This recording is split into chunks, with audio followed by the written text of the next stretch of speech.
Hey, Amber, I'm so excited that you were thinking about buying a house, and I'm so thankful you were willing to come down and talk with me first.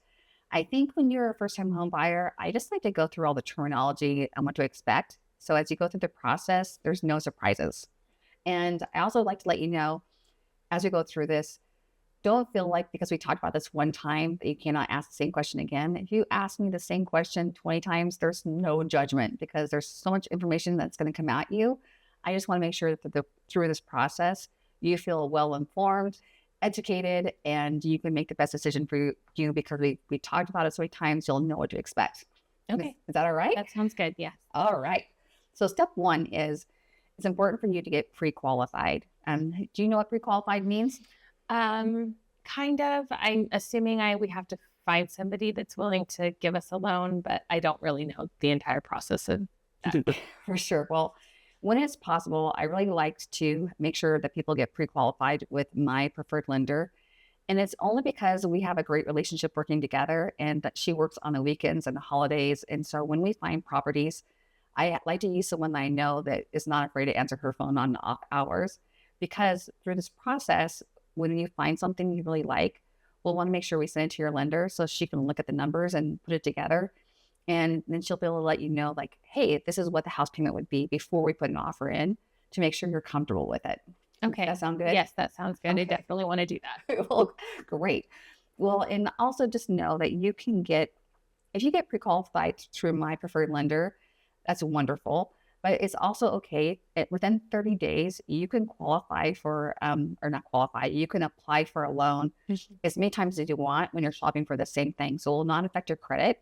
Okay. So you're not bound to my lender, but just know that I have you referred her to my own kids. I use her on my own. It's just because I know she knows what she's talking about and she will fight for us.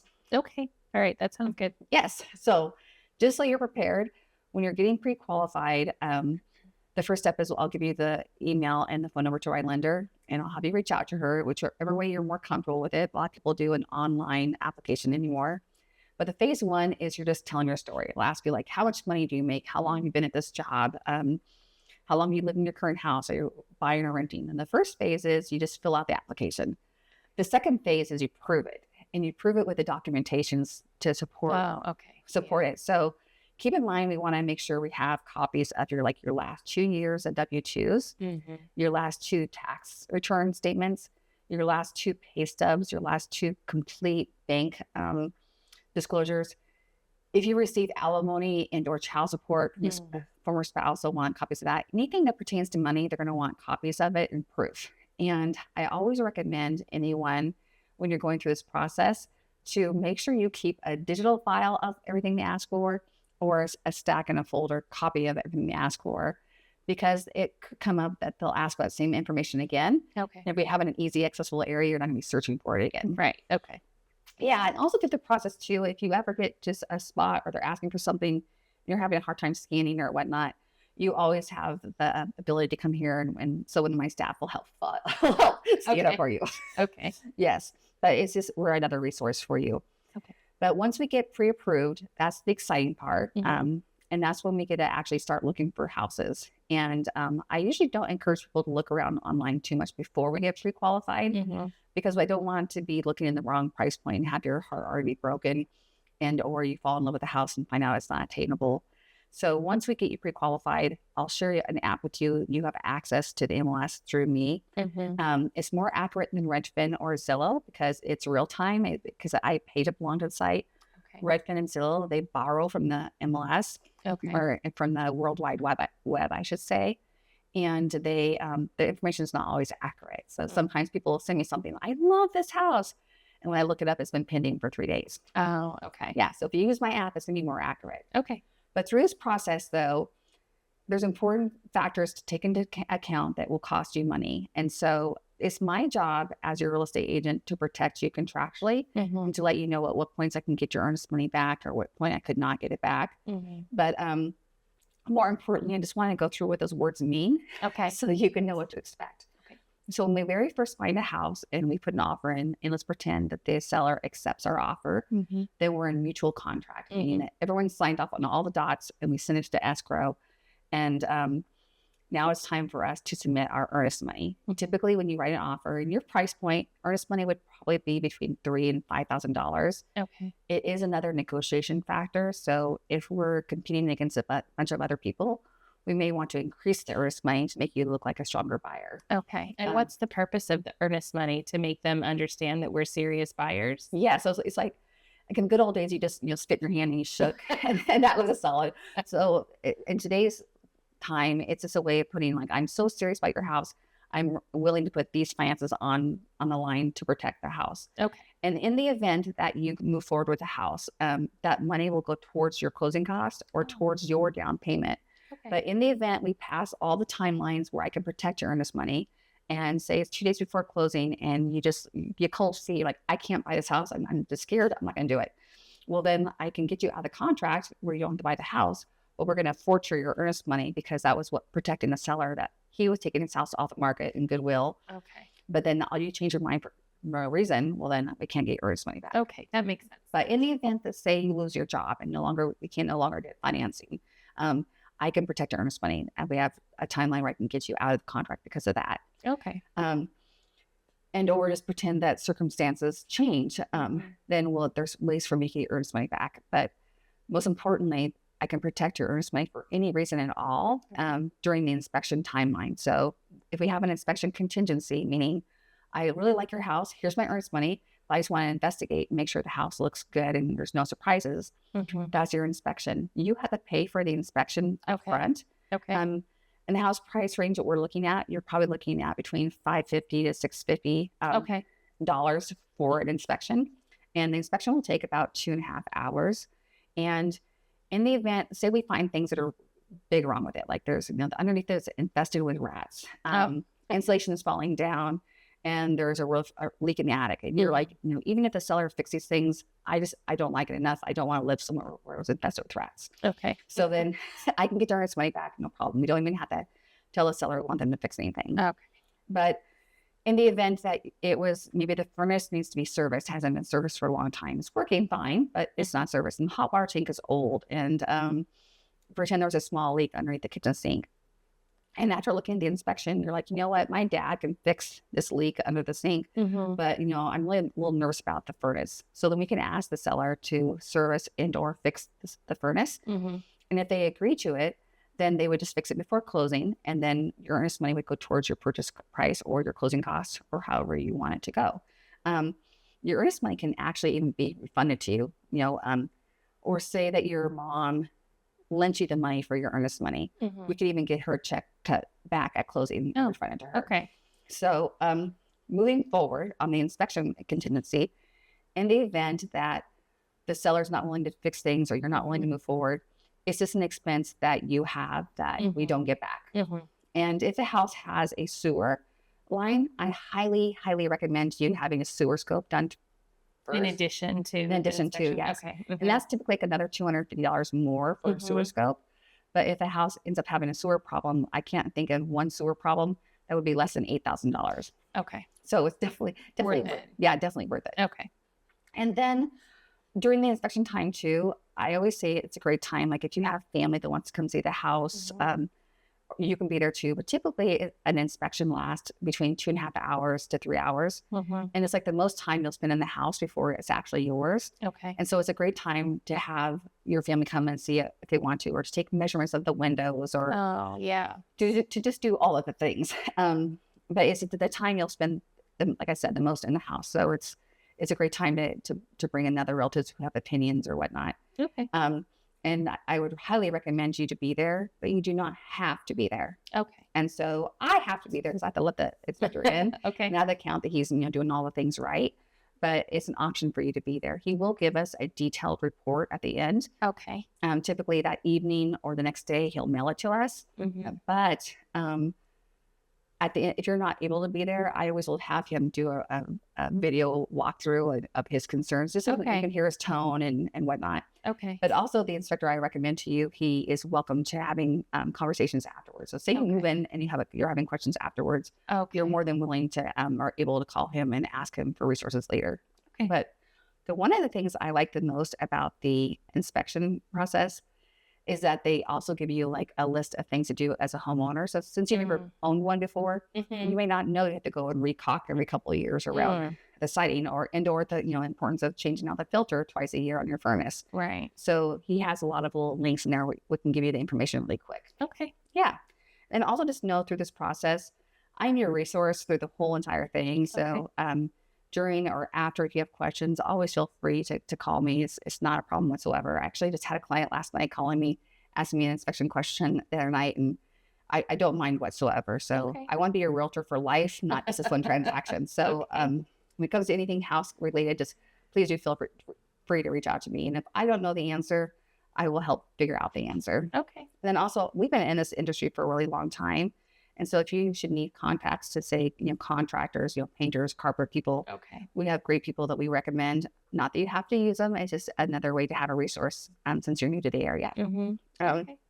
So far, do you have any questions? I know it's a lot.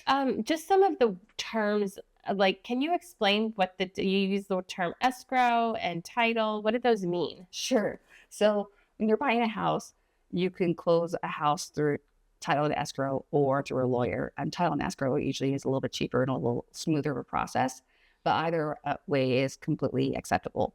But when you're in a contract, a part of your closing costs will be for title and escrow fees. Title is when I take a listing, I talk with the seller and we open up title to make sure that the house is cleaned up encumbrances. We don't want any surprises. We want to make sure when the title is transferred into your name, it's clear that any judgments or liens or encumbrances that are against it are not, that don't pertain. So that they can actually sell the house. Exactly. Okay. And so you're going to inherit a house that doesn't have any debt to it besides the debt that you're bringing on as your loan. Okay. And then escrow is this middle company, and they are the ones who facilitate and just make sure that everything gets transferred into your name. They'll organize the signing for you. Sometimes there might be like HOA disputes going on, so they'll help figure those out, just to make sure that when you get it, it's just you're clean and you're starting fresh, and it's just your house. Yes. So they're really, really important. The buyer has to pay half of the title and escrow, and the seller also pays half. So it's a fee that's dispersed between the two of you. And those are part of the fees too, that when I'm saying I like to have numbers run for you before I put an offer in, all those fees will be incorporated into that price sheet. So it'll show you what your payments will be on that house with your title, with your escrow, taxes. It has HOAs. It'll have all the numbers in there. So when you look at the amount that you have to pay monthly, it'll encompass all of those things. And so it's just a way before, like, if we like a house and we're like, oh yeah, I want to offer on this one. So like, okay, on your way home, you call the lender, ask her to work up the numbers so we can know that you're okay with the payment. Just because a lot of areas where we live, there's levies for different schools, and that can really impact the amount of taxes. So just because you found two condos like 2 miles apart from each other, one could be costing you $4 more a month than the other one. And also because the HOA fees can be different too. So it's important to have the lender look at all those numbers to make sure we're looking at a real number. And then my job is, I'm calling the other agent to find out, do you have any other offers right now?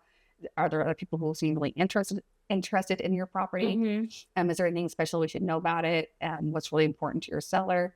Sometimes sellers, really want a family to live in their property. Sometimes it's just, the financial means at the end of the day. Sometimes it's like, they really would like to be closed in 3 weeks. If your person can close in 3 weeks, they probably would be a little negotiable on price. So knowing all of those things helps us put together a strong offer, right? And then for myself, I always feel better when I write my offer, knowing that you're comfortable with the payments are going to be, because I don't want to be a week before closing and all of a sudden, you're like, oh my gosh, I didn't know it's going to be, $2,800. I don't want to afford that. So that way we're both going into it and we're not going to have any surprises. Yes. And so what are the fees that, aside from the inspection and the Earnest money, are there other fees that we pay as the buyer? Yes. And so a lot, when you're borrowing money from a bank, a lot of your extra expenses are going to be, for your closing costs, will be lender fees, because there's a fee associated with getting a loan. And part of that are things like just having an appraisal done. The appraisal can run between $800 to $1,100, depending on the size of the home. Then just your flat out lender fees. But also with a loan, loans will do what they call prepaids. So they'll take your first payment and your first month of interest and or taxes, and they have you do it as prepaid. So when you go into your to closing, you'll see like this prepaid amount, and it's usually pretty high. It's like, $4,000 or $5,000 sometimes, but that goes to pay your first month of mortgage. Oh, So okay. they're having you pay that first month up front. So when you actually close on a house, you actually don't have a payment, and you skip a month, and it's the next month was when your payment would actually start, because you prepay that first payment Okay. as part of your closing cost. And the beautiful thing is, sometimes I can negotiate and get the seller to pay some of your closing costs. Oh, okay. Right now, I feel like the market's kind of flat, where I don't really feel like sellers are really winning or buyers are really winning. But some sellers are willing to pay some closing costs, which we haven't seen that in like 4 to 5 years. So this is a beautiful thing for us. Okay. And the Well, nice thing that's good to too, know. right now as a buyer, you're not having to give away your first child to get into a house. So not a lot of multiple offers on properties Right. like it was before. Right. Okay. I think too, like when we go around and we look at houses, especially the first few, I'm going to, when we walk up into a house, I'm going to like explain to you like all the things about the house. Like I'll be like explain to you like, hey, these gutters look kind of rough, or doesn't have any gutter runoff. So the roof has a lot of moss, because these are all things we have to take into consideration when we put your offer in. Okay. And so, because insurance right now is really hard to get insurance for you for a new home. Okay. And so we want to make sure that the house is very insurable. And this is part of the process when I'm walking through it.